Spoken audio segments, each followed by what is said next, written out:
and bang! Greetings, ladies and gentlemen. Scott Kisegale will for number one here today, and I'm gonna give you my recap and review of the season 4 finale of Mayans MC, episode 10, entitled "When the Breakdown Hits at Midnight." It was directed by Elton James, and I thought it was a pretty crazy season finale.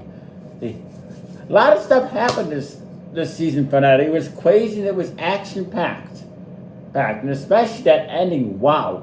Okay, let's begin with the recap, shall we? Here we go. The Mayans meet with the Sons of Anarchy.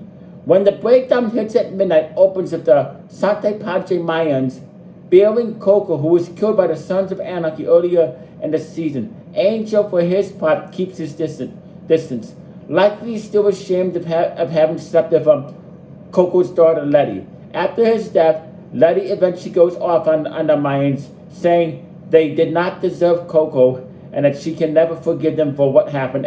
After the funeral, Angel returns home to Adelita and the baby Maverick. Adelita asks about the funeral and Angel confirms it was bad. The family embraced, with Angel taking a lot of joy in the son. Mayans MC then cuts to Tick Traeger, played by the great Kim Coates, visiting Terry in the hospital after Santa Padre nearly killed the Sons of Anarchy member in his attack on UC Davis. Tick lays into Terry about starting the war with the Mayans and mentions the latter's sponsor has returned. Tick begins choking Terry, but he stops when a nurse interrupts them. Elsewhere, JJ and EZ meet. EZ offers him 80 grand in exchange for helping him tie up a loose end. EZ then pulls a gun on JJ, declaring him to be that loose end. He tells JJ that if he shoots himself, his family will get the 80 grand. If EZ shoots him, they'll get nothing. JJ tries to reason with EZ, saying he saved him in prison, that he has a family. JJ says the harm EZ's doing will weigh on his soul, but the mind says it won't. But the mind says it won't. JJ then puts the gun under his chin and decides not to shoot himself. He aims the gun at EZ, who shoots him dead. Alvarez and Tig eventually meet in Los Angeles, as it's between Santa Padre and Charming. Tig informs Alvarez that the war started because of Alejandro Montez's cut and body being found on Santa Padre property. Alvarez says he doesn't know anything about that, but it's clear he's going to look into things more. The conversation then turns to war itself, and Alvarez and Tig prove opposites. The former is tired of battle and death, while the latter seems happy with the opportunity. It's also here where we learn that Terry's sponsor is the younger brother of Les Packer, the San Bernardino, those Sons of Anarchy leader. The two part with a hug, knowing that the next time they meet might not be so friendly. Mayans meeting goes very wrong. At a restaurant, the various non-Santa Padre Mayans group meet. They believe that the Reyes brothers killed Conche. However, before they can decide on any definite action, the Sons of Anarchy attack, taking the Mayans prisoner. Later, it's revealed Isaac, the antagonist of Coco's Meth Mountain plot last season, is Terry's sponsor, and a member of the Sons of Anarchy. Isaac was presumed dead after having been shot in the throat by Coco at the very end of last season. Isaac murders Manny, but spares another Mayan, allowing him to serve as a messenger about the fire that is coming.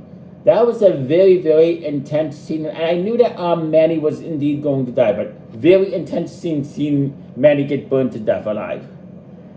Manny isn't the only one who meets an unfortunate end. When the breakdown hits at midnight, after revealing that that she's an officer the creeper.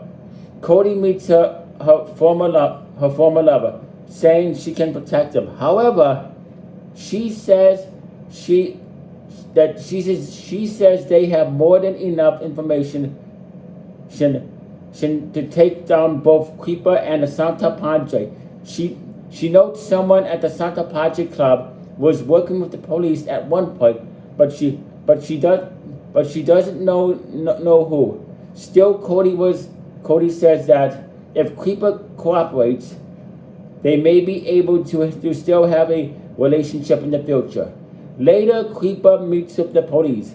However, instead of selling out the club, he confesses to the group's crimes, listing the deaths the police are investigating, and claiming that he did them without Santa Padre's knowledge or involvement. Creeper will most certainly be going to jail for the rest of his life. Not everything is totally terrible, though. After getting a speech from Louie about Coco's love for her, Letty gets her dead father's car. She then goes and gets Hope off the street, stopping her just before she shoots up again. Santa Padre gets a new president. Outside the Santa Padre clubhouse, Easy and Alvarez talk about the latter's meeting with Tig. The latter remains against war and making a deal with Miguel Galindo and Soledad. However, the former believes it's only way to keep the club from dying. Easy is so convinced that he goes and recruits Bishop to his side for a move against Alvarez. And making that deal even sweeter, Adelita kills Anton Quill in his pool. She then walks over to Soledad as they look out on the landscape. Soledad says that the future is now beginning. Elsewhere, Miguel calls Emily Galindo from Aaron's cell phone. Miguel tells her that he forgives her and asks her to come home again. He also reveals he's got his son Cristobal back. After the conversation, Emily breaks down and screams in tears. That was a pretty weird, odd scene. Like I said, I am not a fan of the Emily Galindo character. And then that's not all for Miguel. When the breakdown hits at midnight, the Galindo cartel leader confronts Felipe Reyes at his butcher shop, looking to get revenge for the murder of Dita Galindo. Miguel brags that he's going to make sure the Reyes brothers understand what it is to be an orphan, and that they'll also die soon. However, Felipe asks Miguel to spare his children, revealing that he's Miguel's father. I like that scene. I really enjoyed that scene between Felipe Reyes and Miguel Galindo. That was a very good scene in my opinion. Good acting from both Danny Pino and Edward James Olmos. Elsewhere, Easy and Sophia are riding his motorcycle when they're attacked by a car filled with Sons of Anarchy. Easy gets the best of them, but Sophia throws up afterwards. A tempo later, the Santa Padre Mayans declare they still want revenge, but Alvarez wants peace, saying that there's now a ceasefire with the Sons of Anarchy. Isaac's attack is billed as the actions of a rogue group. Easy refuses to accept anything less than a surrender, and soon brings up the kill switch, which allows a charge to remove a president via unanimous vote. Although Angel seemingly hesitates, the club votes to remove Alvarez, choosing war over peace. The godfather of the Mayans storms out angry at the decision. At home, Alvarez later leaves his cut on his motorcycle, closing the garage door on it. Easy steps up to president in Alvarez's place, making Bishop his vice president. Since citing his experience and leadership ability, the new president then takes the Santa Padre phone and announces that since his first order of business that they'll be working with Galindo and Soledad to move more heroin more than ever.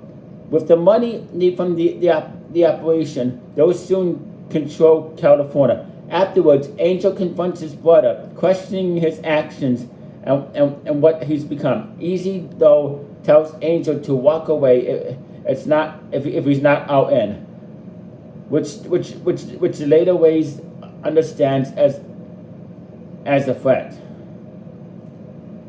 My Mayans M.C. also shows very literal example of how Easy's actions are affecting people by having Jay's wife try and visit him in his trailer.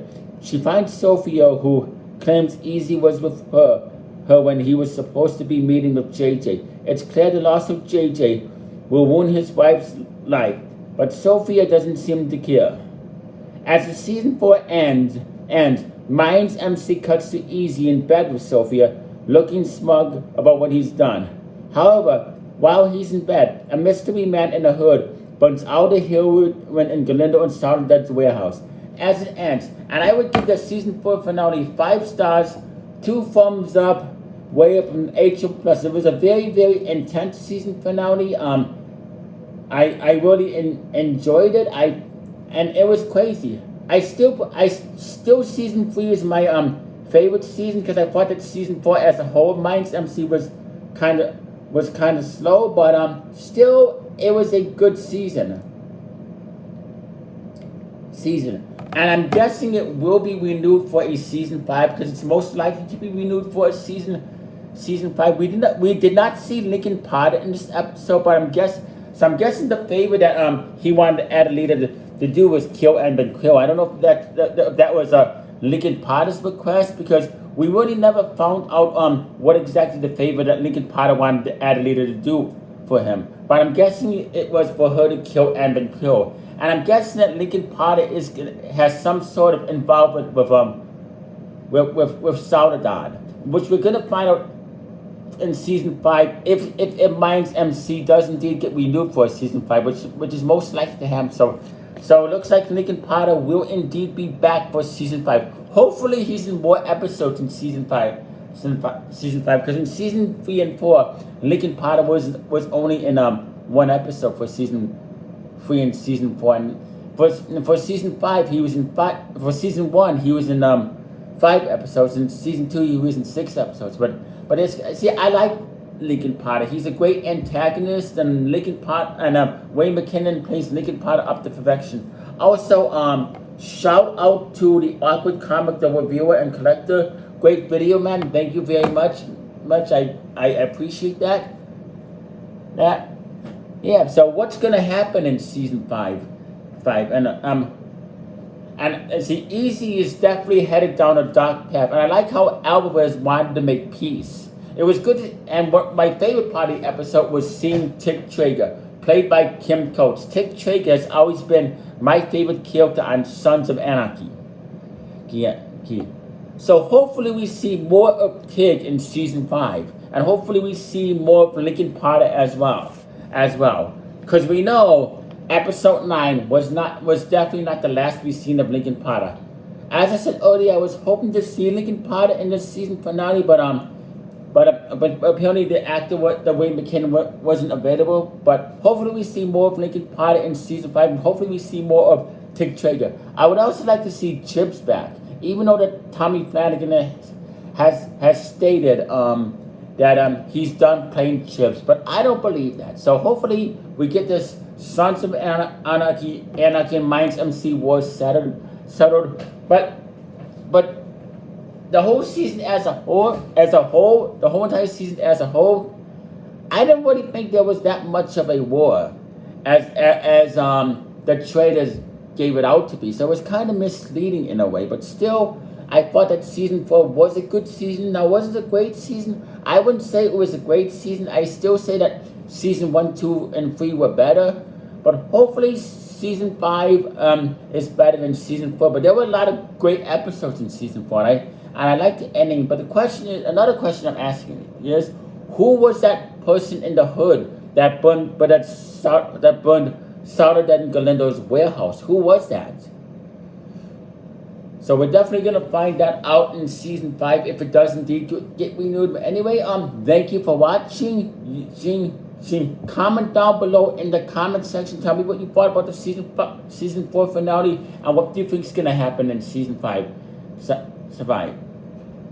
Anyway, you stay classy, live long and prosper, and peace out. And I will be back here Friday to do my recap and review of Star Trek Strange New Worlds Season 1, Episode 7. Anyway, good night, everybody. And peace.